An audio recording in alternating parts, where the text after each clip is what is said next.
Hey, I'm AJ Fisher, and today we're going to talk about the diaphragm. A common misnomer of diaphragmatic breathing is that we need to belly breathe. Let me show you something really quickly. Okay, I'm going to go to the side, check out my belly.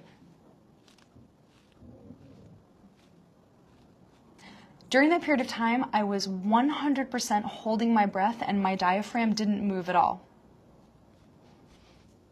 Belly breathing is not diaphragmatic breathing. Now, belly breathing can be diaphragmatic breathing if you're actually moving your diaphragm in conjunction with releasing your belly.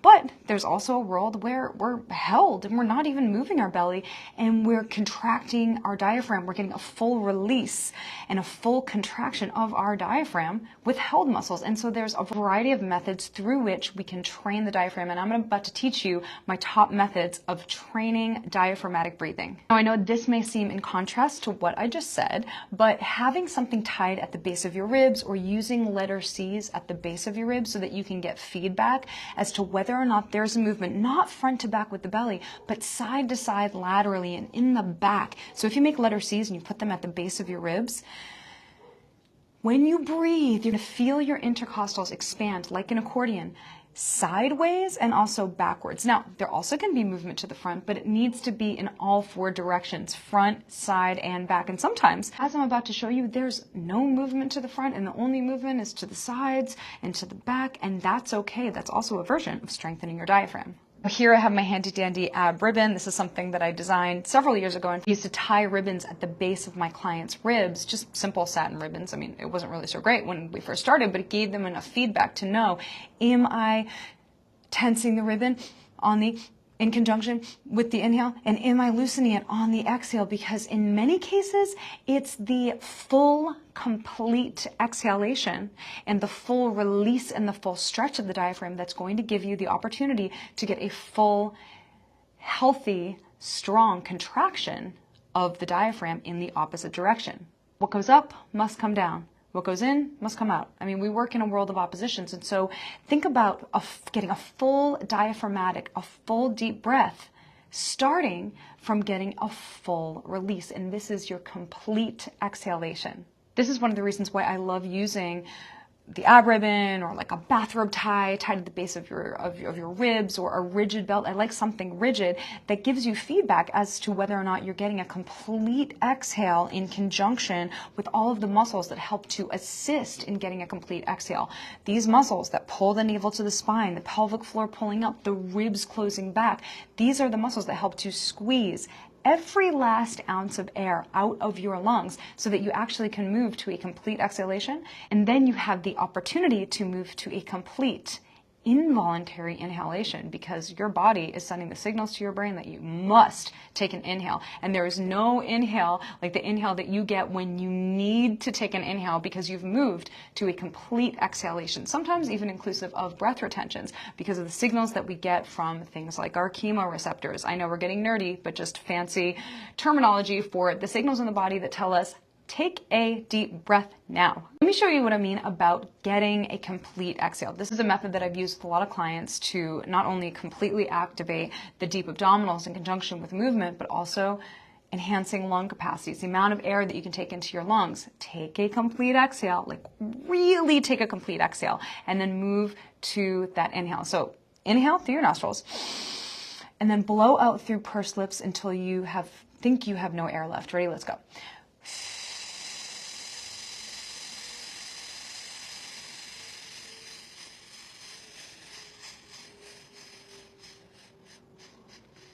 Now squeeze with this, just squeeze 2 more ounces, squeeze again, loosen the ribbon, hold, and fill the ribbon. Involuntary inhale. That is such an amazing method of training your diaphragm. Now, there are other methods as well. I personally, this is through anecdote, I've been a personal trainer for 20 years, and so I've used this a lot, but then also over the past 3 to 5 years as an exercise scientist, as I start to use these methodologies in the research and write about them, and now I have an online methodology, HYPOXiX, where I use this over and over again, and I actually give my workout out for free to a lot of people so I can get the anecdata, the data back that shows how the body is responding to these, to this controlled breathing of a very specific tempo, frequency, intensity, and duration. I like keeping the abs engaged when training the diaphragm. Think about it. I'm a personal trainer. If you've worked out before, you know that adding progressive overload or adding resistance to the body over time in a strategic fashion gets our body stronger. And so if we could also do that for our diaphragm, progressively overload our diaphragm, add a barbell to our diaphragm, well, you're like, how the heck am I going to do that? This is how. You're going to come to a complete exhale. You're going to squeeze, squeeze, squeeze. You're going to keep those abs engaged, and then you're going to take 4 sniffs of air, static sniffs of air through your nostrils, keeping those abs engaged. Think about it. You're creating resistance for your diaphragm. You're progressively overloading your diaphragm. It's like you're throwing a 50-pound weight. I don't know, what the newtons are in terms of force. We should probably find that out. We could find that out in a lab, I think. And you're giving your diaphragm a weight. You're throwing a weight on there, and your diaphragm has the opportunity of getting stronger. So let's practice that long exhale again. Squeeze, squeeze, squeeze at the end, squeezing a little more because you always get a little more air out. And then I want you to take 4 sniffs of air through the nostrils, trying to keep these abs engaged. You can use that thing that you've tied at the base of your ribs or your letter C's as tactile feedback, that the ribs are dropping back, that you're squeezing every last ounce of air out. Then keep those abs engaged, pelvic floor lifted, as you take those 4 stacks of air, those 4 sniffs of air rather. Ready? Inhale. And exhale, blow.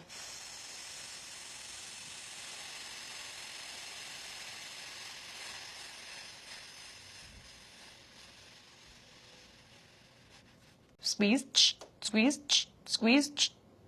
4. 1, 2, 3, 4. Wow.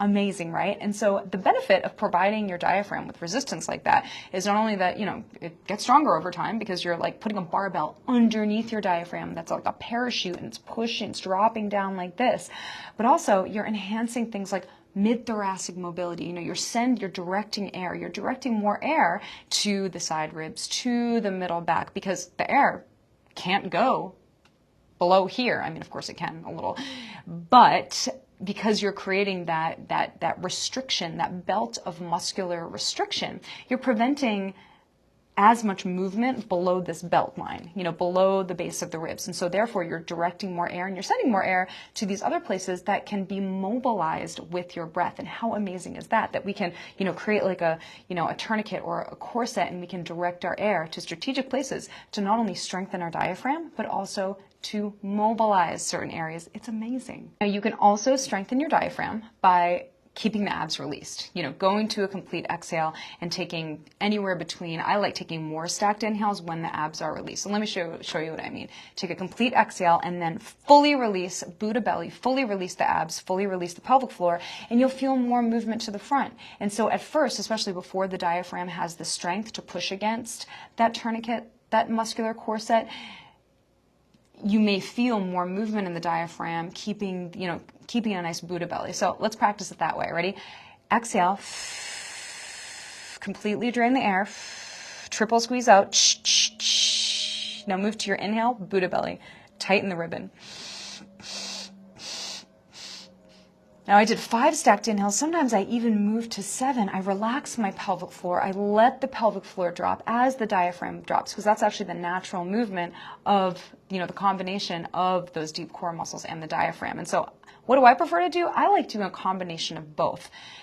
Prescribing clients, prescribing you, sometimes doing a released inhale for the diaphragm, sometimes doing an engaged exhale, but this is a strategic method of strengthening your diaphragm over time. If you want to learn more about my breathing method that focuses a lot on complete exhales and also stacked inhales in order to strengthen lung capacity, the core, the diaphragm, visit HYPOXiX.fitness, HYPOXiX.fitness, and there you can learn for free the breathography technique. This is a technique that we've been looking at in the research over the past couple of years. And also, I have a free program, the Breath, Brain, Body program, where you can apply that breathing method to movement, a combination of cardio and strength, and recovery. I do highly recommend the tactile feedback from a belt, from letter C's at the base of the ribs. You know, I have my ABRAB in here. If you want to give this a try, go to hypoxix.fitness, hypoxix.fitness, and you can give the ABRAB a try. It comes with actually a lot of free exercises where I teach you about beginner breath work, advanced breath work in combination with movement in order to advance your understanding of using your lung capacity, using your diaphragm to strengthen your core, to mobilize your body, and to just gain more energy. And I hope to see you there, and I hope you learned a lot from the diaphragm video. If you have questions, please contact me because I love questions. In fact, it really drives my day. It's like my catalyst for getting up and going. Get specific with me, ask a question, and I'll get back to you. And I love teaching about the diaphragm. Thank you so much.